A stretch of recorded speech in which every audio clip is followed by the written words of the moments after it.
आगे बढ़ते हैं। शहबाज सरकार का खेल से खिलवाड़, राजा की राजनीति खत्म, सेठी की चिड़िया उड़ेगी। चेयरमैन पीसीबी रमीज राजा को ओहदे से हटा दिया, नोटिफिकेशन जारी कर दिया गया।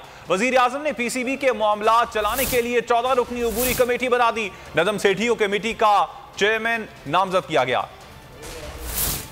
शहबाज सरकार का मईशत के बाद खेल से भी खिलवाड़, पाकिस्तान क्रिकेट बोर्ड पर वार। Chairman Pakistan Cricket Board Ramiz Raja को ओहदे से हटा दिया। पीसीबी का मौजूदा आइन भी खत्म कर दिया गया। नजम सेठी को एक बार फिर नवाज दिया गया। पीसीबी के मामला चलाने के लिए कमेटी की चेयरमैनशिप नजम सेठी को सौंप दी गई। 14 रुकनी मेंबरान में शाहिद आफरीदी, तनवीर अहमद, सना मीर समेत दीगर अरकान शामिल है। नोटिफिकेशन जारी कर दिया गया। कमेटी 120 दिन के अंदर 2014 के आइन की बहाली पर काम मुकम्मल करेगी। महकमा जाती क्रिकेट को दोबारा बहाल किया जाएगा।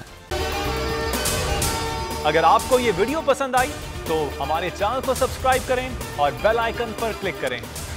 हकीकी आजादी की जंग में बोल भी कप्तान के हमकदम। इलेक्शन कराओ मुल्क बचाओ की लाइव ट्रांसमिशन, दिखाई लम्हा बलम्हा सूरत हाल। रील और रेटिंग में भी बोल न्यूज रहा नंबर 1। सब्सक्राइब करें और बेल दबाएं ताकि कोई खबर रह न जाए।